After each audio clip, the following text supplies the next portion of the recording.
Good evening friends, mutual फंडा में फिर से आपका एक स्वागत है। मैं हूं Keyur लवाना, freedom mutual fund Surat Gujarat से। दोस्तों, हमारी इस सीरीज में हमारे अगले मेंबर है मिस्टर जगदीश भाई खाटीवाला। दोस्तों, जगदीश अंकल को मैं अराउंड 25 साल से जानता हूं। जब से छोटा था उनके बच्चों के साथ मेरी स्कूलिंग हुई है और मेरी यंग एज में बहुत सारी हेल्प की है जगदीश अंकल ने मेरी। कभी कदम कदम पे एक पिलर बन के सामने आए। कभी मुझे कोई प्रॉब्लम होती थी छोटी एज में आगे बढ़ने में, तो उन्होंने मुझे काफी इंस्पिरेशन दी है, काफी नॉलेज दी है, चाहे वो लॉ से रिलेटेड हो या फिर आर्किटेक्चरल पॉइंट ऑफ व्यू से हो या कोई प्रॉपर्टी से रिलेटेड कोई चीज हो। तो हमेशा मेरे गुरु एंड गाइड रहे हैं।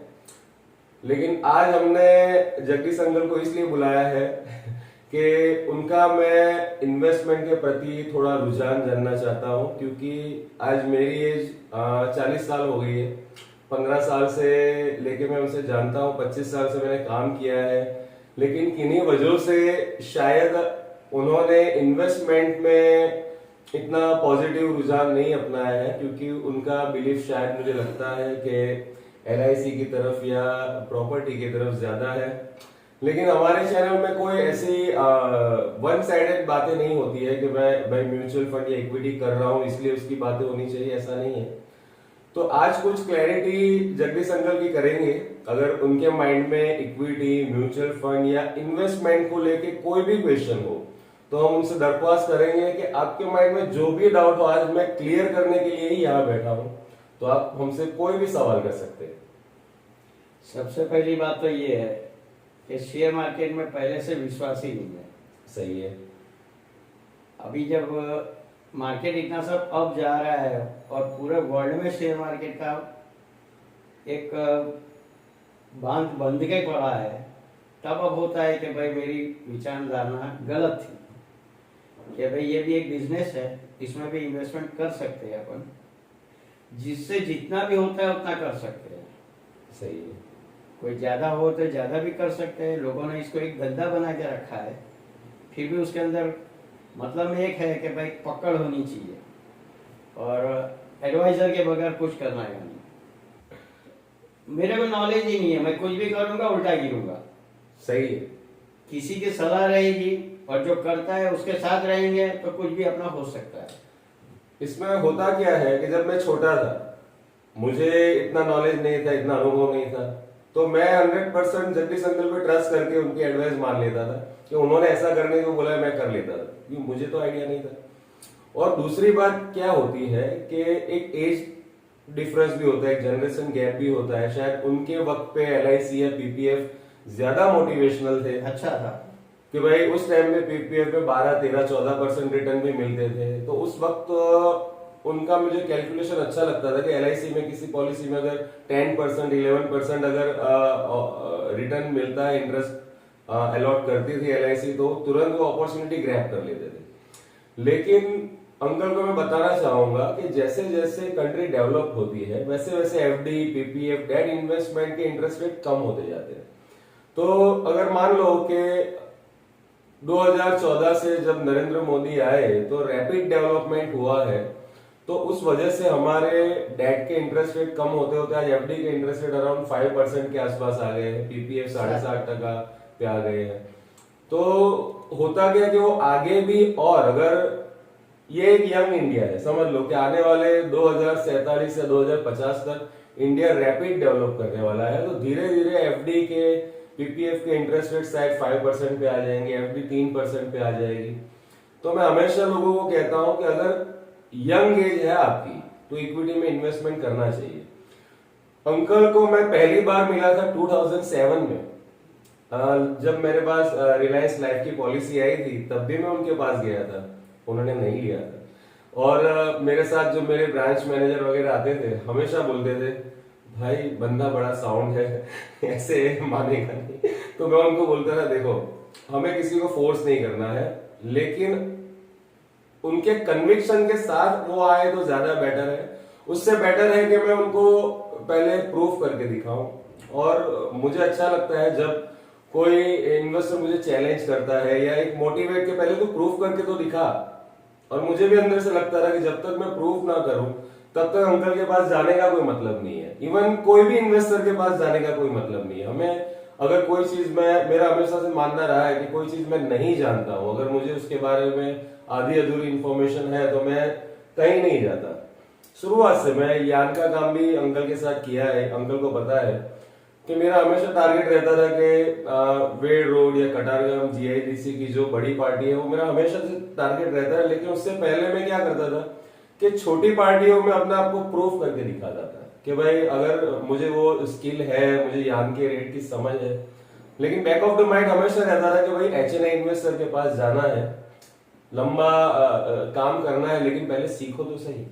तो हर बार मेरा कोई भी इंडस्ट्री में मैं गया, फाइनेंस इंडस्ट्री में मैं 2006 से हूं, तो हमेशा से मेरा ये रुझान रहा अंकल कि मैं इतना अपग्रेड करूं अपने को कि जिस दिन मैं श्योर हो जाऊं कि इतना रिटर्न मैं निकाल सकता हूं, ये बिजनेस को पूरी तरह से जान गया हूं, तब तक मैं किसी भी इन्वेस्टर के पास गया नहीं हूं। अभी इसी साल से हमने थोड़ा प्रमोशनल एक्टिविटी शुरू किया है, क्योंकि मैंने 15 साल दिए हैं म्यूचुअल फंड को, शेयर बाजार को। इसी वे में मैं तो ये मानता हूं कि अगर जगदीश अंकल जिस दिन कन्विंस हो गए ना, तो मेरे लिए शायद आधा सूरत को मैं कन्विंस कर सकता हूं। मेरा ये मानना है। अंकल के माइंड में अभी भी कोई भी क्वेश्चन हो कि भाई इस बिजनेस में कैसे आगे बढ़ा जाए, क्योंकि मैं ये चाहता हूं कि मेरे जो फ्रेंड है हिरल भाई, निमेश भाई, उनके भी अभी सन है, वो भी बहुत बड़े हो गए हैं, तो उन सबको इस प्लेटफॉर्म का यूज करना पड़ेगा। और म्यूचुअल फंड में आपको बता दूं सिर्फ इक्विटी नहीं है, म्यूचुअल फंड में एफडी भी है, पीपीएफ है, लिक्विड फंड है, मनी मार्केट फंड है, बॉन्ड है, गोल्ड है। मतलब जो जो चीजें आप आज तक पेपर पे लेते रहे हो, जैसे किसान विकास पत्र हो गया, समझ लो, नेशनल स्कीम हो गया, तो ये सारी चीजें म्यूचुअल फंड में अवेलेबल है, और वो भी फुल सिक्योरिटी के साथ, और डाइवर्सिफाइड एफडी है, डाइवर्सिफाइड पीपीएफ है। तो म्यूचुअल फंड को सिर्फ ये ना समझ अंकल के सिर्फ इक्विटी है या शेयर बाजार है। मैं हमेशा इन्वेस्टर को बोलता हूँ कि सबसे पहले शुरुआत म्यूचुअल फंड से करिए, उसके बाद अगर आपका एक बेस बन गया, आपने अच्छा खासा ग्रोथ किया है, प्रॉफिट लाए हो, तो फिर डायरेक्ट इक्विटी में जाइए, उसमें आपकी ग्रिप आ गई, अच्छा खासा प्रॉफिट किया है, तब जाके आप निफ्टी फ्यूचर या उसमें एक सिंपल सा छोटा सा काम कर सकते हैं। आज तक इंडिया में लोगों का रुझान एलआईसी और प्रॉपर्टी के प्रति ज्यादा हुआ है, एफडी में ज्यादा हुआ है। अब धीरे धीरे लोग एफडी तोड़ के म्यूचुअल फंड में आ रहे हैं, लेकिन सिर्फ म्यूचुअल फंड में क्या आने से रिटर्न मिल जाएगा, ऐसा नहीं है अंकल। जो लोग ये सोचते हैं कि राम भरोसे अपने करके छोड़ दिया, वैसे काम नहीं होगा अंकल।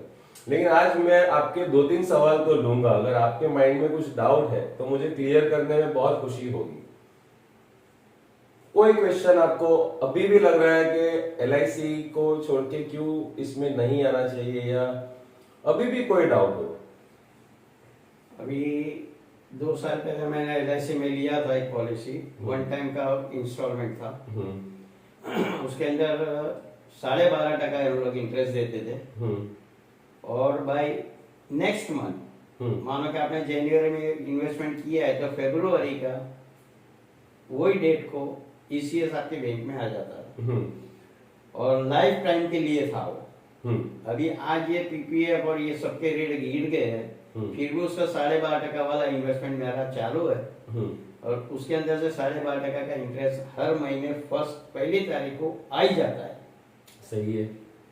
अभी जब क्या था, ये 12.5% जब चल रहा था, जब शेयर मार्केट इतना नहीं चल रहा था, सही है, तब अपन सोचते थे कि भाई एलआईसी मतलब क्या है, बिल्कुल सेफ है, एक बॉन्ड ही है, समझो ना उसको। तो उसके अंदर इन्वेस्टमेंट करने से हमको ये एक फायदा है। दूसरी ऐसी स्कीम है उसके अंदर थी, जैसे कि कई साल पहले हमारे लड़के जब माइनर थे तो एलआईसी में 5 नंबर का एक प्लान आया था। उसके अंदर 1 लाख रुपए की पॉलिसी, 48,000 भरना है और 15 साल भरना है, और उसके सामने वो लोग हर साल फिक्स बोनस 10,000 रुपये अपने अकाउंट में डालते हैं। वो आज की तारीख में चालू है। सही है। जहां तक पॉलिसी चालू है वहां तक वो लोग 10,000 रुपया हर साल हमारे अकाउंट में दे रहे हैं। पॉलिसी का 15 साल का पीरियड था, 3,218 रुपया भरने का था।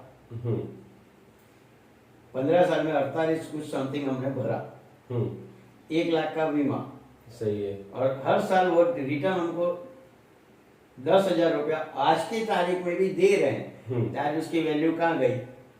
वो सही है अंकल। मेरा कहना ये है कि कभी भी कोई भी इन्वेस्टमेंट हो, सबके प्रति पॉजिटिव रहना चाहिए। मेरा मानना ये है कि दुनिया में सच या झूठ या सही या गलत जैसी कोई चीज होती ही नहीं है। हर चीज में अगर थोड़ा थोड़ा एलोकेट किया है हमने, तो हम हमेशा सेफ रहेंगे। मैं हर इन्वेस्टर को बोलता हूं कि आप अगर LIC ना लो, ऐसा मैं LIC के विरोध में कुछ नहीं बोलता, या PPF के विरोध में कुछ नहीं बोलता, या स्टॉक मार्केट विरोध में भी कुछ नहीं बोलता। हर चीज में अपना इन्वेस्टमेंट होना चाहिए। ये डर इसलिए है स्टॉक मार्केट का इन्वेस्टरों के मन में, क्योंकि 90-95% एडवाइजर या ब्रोकर जो होते हैं वो इलीगल प्रैक्टिस करते हैं, या फिर उन्हें समझ नहीं है, या फिर अपने स्वार्थ के लिए वो प्रैक्टिस करते हैं। ज्यादातर खुद की ब्रोकरेज निकालने पे ज्यादा फोकस रहता है। इस वजह से ज्यादा इन्वेस्टरों का ट्रस्ट वहां बन नहीं पाता है। अगर आपकी किटी में एक अच्छा फाइनेंशियल प्लानर या फंड मैनेजर है जिसको 15-20 साल का अनुभव है, तो उसमें काम करना सेफ है। और मैं तो कहता हूं कि अगर आपकी 100% एसेट है, तो मान लीजिए 50% आपने फिक्स एसेट या अपने बिजनेस में रखा है, तो बाकी का जो लिक्विड एसेट है उसमें 10% आपके LIC में है, 10% PPF में है, तो 15% म्यूचुअल फंड में रखिए, 5% स्टॉक में रखिए। हर जगह हमें इन्वेस्टमेंट रखना चाहिए। अंकल, मेरे हिसाब से अभी वक्त आ गया है, यहाँ से मैं श्योर हूं कि 2050 तक तो इंडिया का मार्केट के लिए अपना ही एरा है इंडिया का। लेकिन मैंने इस स्किल को इस वे में डेवलप किया है कि अगर शायद मान लो कि मेरी उम्र 500 साल भी हो, तो 500 साल तक मैं इसमें से कमा सकता हूँ। क्योंकि मार्केट में हमेशा, जब तक ये दुनिया है तब तक ये मार्केट है, और हमेशा अपॉर्चुनिटी बनी रहती है। कोई भी मार्केट में इंसान कमा सकता है अगर उसको काम करना आता है तो। और मैं अंकल से इस बार तो रिक्वेस्ट करता हूँ कि अभी फर्स्ट टाइम अंकल ने डीमेट ओपन किया है अपनी लाइफ में। उन्होंने मुझे बार बार बताया था कि मेरे फादर तो हमेशा बोलते थे कि ना करो, इसमें करना ही नहीं चाहिए। इवन ऐसा उसको घूम किया। लेकिन मेरी हमेशा बचपन से साइकोलॉजी ये रही है कि भाई मेरे फादर जो करते थे ना, मैं उनसे उल्टा ही करता था। कि भाई मेरे फादर अगर ये कर रहे हैं तो उनसे उल्टा करो, सीखने की कोशिश करो, साइकिल चलाओ, साइकिल पे से गिरो, साइकिल आ गई फिर बाइक चलाओ, बाइक अगर आ गई तो गाड़ी चलाओ। मेरा हमेशा अपग्रेडेशन माइंड रहा है कि जब तक के आखिरी लेवल पे मैं पहुंच ना जाऊं, तब तक मुझे चैन नहीं आता। मेरा माइंड चलता ही रहता है कि इस चीज को फाइनेस्ट वे में कंप्लीट कर लेना है। शायद हर चीज में मैं योग की पोजीशन पे एक बार पहुंच जाता हूँ, उसमें इतना माइक्रो लेवल पे डीप में उतर के काम करता हूँ कि उसको पूरा खत्म ही कर देता हूँ। फिर मैं सोचता हूँ क्या करूँ, ये तो सब सीख लिया। तो ये हमेशा रुझान रखा है मैंने, और इस बार अंकल को बोलता हूँ कि आप धीरे धीरे SIP से शुरुआत करिए। मैं हमेशा ये मानता हूँ कि कोई भी बंदा अगर इक्विटी में आता है, आपके साथ जुड़ता है, तो सबसे पहले, जैसे मान लो कि मेरा एक स्विमिंग पूल है और मैंने कुछ स्टूडेंट्स को बुलाया है, तो अगर किसी स्टूडेंट को तैरना नहीं आता तो मैं हमेशा बोलता हूँ कि पहले भाई 4 फीट के पानी में हाथ पैर मारना सीखो, फिर 6 फीट में अपनी स्ट्रेंथ बढ़ाओ, 8 फीट में अपनी स्ट्रेंथ बढ़ाओ। जब जैसे जैसे आपकी स्ट्रेंथ बढ़ती जाएगी, पोर्टफोलियो में जैसे जैसे में रिटर्न बढ़ता जाएगा, हम 20 फीट के पानी में भी जाएंगे। जब उसका वक्त आएगा तब मैं सामने से बोलूंगा। ज्यादातर लोग क्या करते हैं कि पहले ही दिन उनको 20 फुट से छलांग लगा देते हैं। स्टॉक मार्केट में करो, डायरेक्ट इक्विटी में, निफ्टी फ्यूचर में करो, कॉल पुट में करो, फिर नुकसान करके इन्वेस्टर की नेगेटिव एनर्जी छूटती है मार्केट को लेके कि भाई ये चीज नेगेटिव है। लेकिन कोई भी काम स्टेप बाय स्टेप करोगे, हमेशा आप जीतोगे, हमेशा सफल ही होंगे उसके अंदर। और मैं अंकल को आश्वासन देता हूं कि शुरुआत हम 8 to 10% ग्रोथ से करेंगे, लेकिन जैसे जैसे आपका कॉर्पस बढ़ता जाएगा, राइट अपॉर्चुनिटी। डीमैट अकाउंट खुलवाया है, अब दिवाली के बाद इसमें इन्वेस्टमेंट होगा। तो अगर अंकल अगर इन्वेस्टमेंट शुरू कर देते हैं तो मेरे लिए सबसे बड़ी जीत होगी कि भाई इतने साल मैंने काम किया तो कुछ सफलता मिली मुझे। अब तक मैं ये मान रहा था कि मैं लर्निंग मोड में हूँ। अब अंकल दिवाली के बाद SIP स्टार्ट करेंगे, मैं मानूंगा कि मेरी पहली जीत है।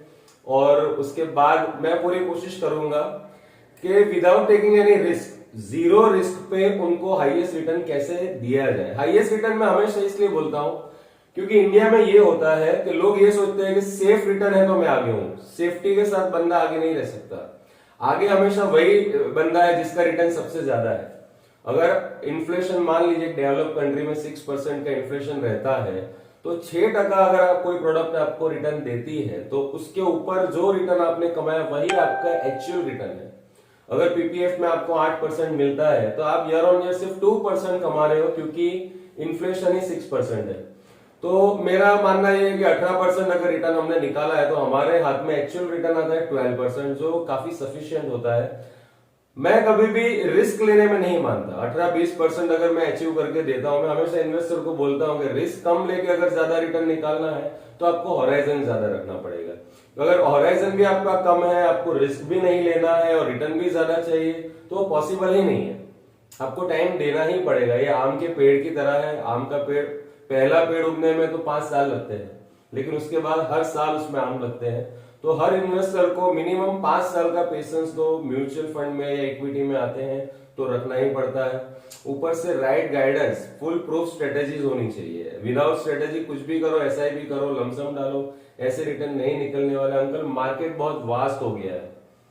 हर इंडस्ट्री में आप देखते हो कि हर गली नुक्कड़ पे एक एक फ्रेंचाइजी लग रही है। कंपटीशन बहुत बढ़ गया है। हमारी नेक्स्ट जनरेशन होगी, उनके लिए कंपटीशन बहुत बढ़ने वाला है। 70% लोग ऐसे हैं जो यंग एज में है, 15 से 25 के। तो इस कंपटीशन के दौर में हमें अपना आपको अपग्रेड करना बहुत जरूरी है। अपना अभ्यास बढ़ाना चाहिए, एक्सपीरियंस बढ़ाना चाहिए, और इसी वे में मैं काम करता हूं। अंकल को पूछूंगा अगर आपके पास और कोई सवाल है, या फिर आज्ञा लेने का समय हो गया। धीरे धीरे आगे चलते हैं, दिवाली बाद में करेंगे बाबा। और अंकल खुद भी बिजनेस में बहुत साउंड है, प्रॉपर्टी का खुद करते हैं। लेकिन हमेशा से मुझे लगा है कि प्रॉपर्टी हमारी इंडस्ट्री के लिए बहुत बड़ा दुश्मन है।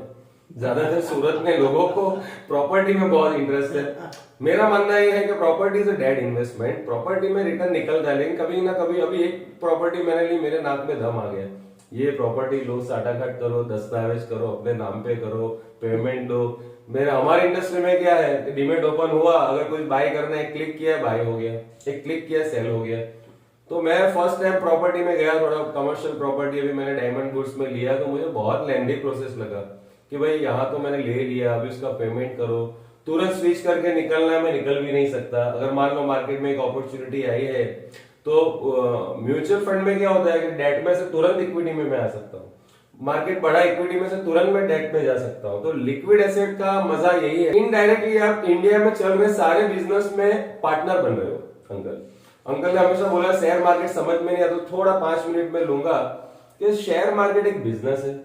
आप अच्छे बिजनेसेस में पार्टनर बन रहे हो। मान लो कि इंडिया में 5-6 हजार कंपनी है, तो मैं आपको उसमें से अच्छी टॉप 25 कंपनियों में पार्टनर बना रहा हूँ।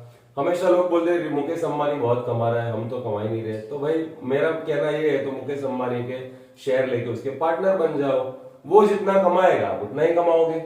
लेकिन हर स्टॉक में राइट वैल्यूएशन पे दिलाता हूं। ऐसा नहीं कि मुकेश अंबानी का है तो ले ही लेना है, उसका भी एक भाव आता है। हम कभी भी इक्विटी को ऐसे नहीं लेते कि भाई 100% इक्विटी डाल दिया। अगर मुझे आज के लेवल पे अंकल ने बोला था बीच में कि अगर मैं आज की डेट में मानो कि लमसम पैसा डालूं लंबा, तो आप कितना इक्विटी में लोगे? तो मैंने अंकल को बोला था कि मैं 20% इक्विटी में लूंगा, 80% डेट में रखूंगा। भले मुझे पता हो कि यहां से निफ्टी 20,000 जाने वाला है, फिर भी ये लेवल अंकल की एज के लिए बहुत ही रिस्की लेवल माना जाएगा। तो आज इसी के साथ मैं इस वीडियो का अंत करता हूं, अंकल से रजा लेता हूं।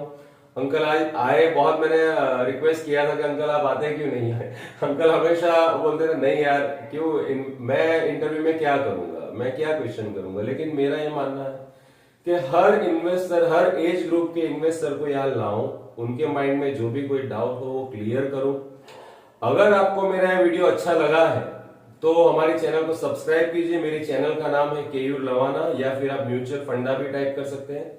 वीडियो पसंद आया तो वीडियो को लाइक कीजिए, बेल आइकन को दबाइए ताकि हमारे नए नए वीडियो आपको मिलते रहे, और इस वीडियो को मैक्सिमम लोगों को शेयर कीजिए। अगर आप मेरी ओपन माइंडेड और पॉजिटिव इन्वेस्टर की टीम में जुड़ना चाहते हैं तो मुझे मेरे नंबर पे कॉल कीजिए 9998893739, क्योंकि मेरा ये मानना है कि जो भी बंदा पॉजिटिव एनर्जी के साथ आएगा पेशेंस रख के आएगा और मेरी बात सुनेगा तो उसको रिटर्न मिलने से कोई नहीं रोक सकता। उसी बंदे को रिटर्न मिलेगा स्टॉक मार्केट में, ये मार्केट का नियम है। हम लोगों ने एक टीम बनाई है अंकल, सब पॉजिटिव लोग उसके अंदर है, जितने भी 100 फैमिली है हमारे साथ, लेकिन सारे फैमिली पॉजिटिव है। क्योंकि मैंने हमेशा नियम बनाया था पहले से कि कोई भी बंदा मुझे नेगेटिव लगता है तो उसको मैं अपने किटी में लूंगा ही नहीं, अपनी रडार में लूंगा ही नहीं। क्योंकि ये काम ऐसा है कि फ्रेंडशिप में मिलते जुलते खेलते कूदते हम लोग करते हैं भाई। हम लोग एक जगह पे इकट्ठा होते हैं, गेट टूगेदर करते हैं, पार्टी करते हैं, फिर अपने काम में लग जाते हैं। हर 6 महीने में जनरल मीटिंग करते हैं, सारे इन्वेस्टर को बुलाते हैं, सबको आईडी पासवर्ड दे देते हैं ताकि ट्रांसपेरेंसी बरकरार रहे, ट्रस्ट बरकरार रहे। मैंने अंकल मुझे सालों से जानते हैं कि मेरे अंदर 1% की भी चोरी नहीं है। मैंने जो भी काम आज तक किया है बहुत ईमानदारी से, ऑनेस्टी से, एथिक्स से किया है और हमेशा आगे भी वो नीति बरकरार रहूं। ये बात माननी पड़ेगी। ये अंकल को भी आइडिया होगी कि आज तक अगर मैं कोई चीज मेरे पर्सनल पोर्टफोलियो में नहीं लेता ना, मैं अंकल को कभी सजेस्ट नहीं करता। अगर मैंने मान लो डायमंड गुड्स में ऑफिस लिया, मैंने अंकल को बोला था कि अंकल आप भी थोड़ा इसमें इन्वेस्टमेंट करो। आज रिजल्ट अंकल के सामने है। क्योंकि मैं हमेशा कोई भी इन्वेस्टमेंट करता हूं तो फुल प्रूफ स्टडी के साथ, फुल्ली रिसर्च के साथ, उसके बाद चारों दिशा में सोच विचार करके मैं इन्वेस्टमेंट लेता हूं। मतलब इन्वेस्टमेंट करने से पहले मैं 10 बार सोचता हूं, 10 बार स्टडी करता हूं उसको। कभी भी मुझे लगे कि ये इन्वेस्टमेंट में थोड़ा भी रिस्क है तो वो इन्वेस्टमेंट में करता ही नहीं हूं। तो बस आज के साथ ये मैं वीडियो यहीं खत्म करता हूं। आप भी मेरी ओपन माइंडेड पॉजिटिव इन्वेस्टर की टीम में जुड़ना चाहते हैं तो मुझे मेरे नंबर पे कॉल कीजिए 9998893739। और अगर आपको वीडियो अच्छा लगा हो तो मैक्सिमम लोगों को शेयर कीजिए। Thank you.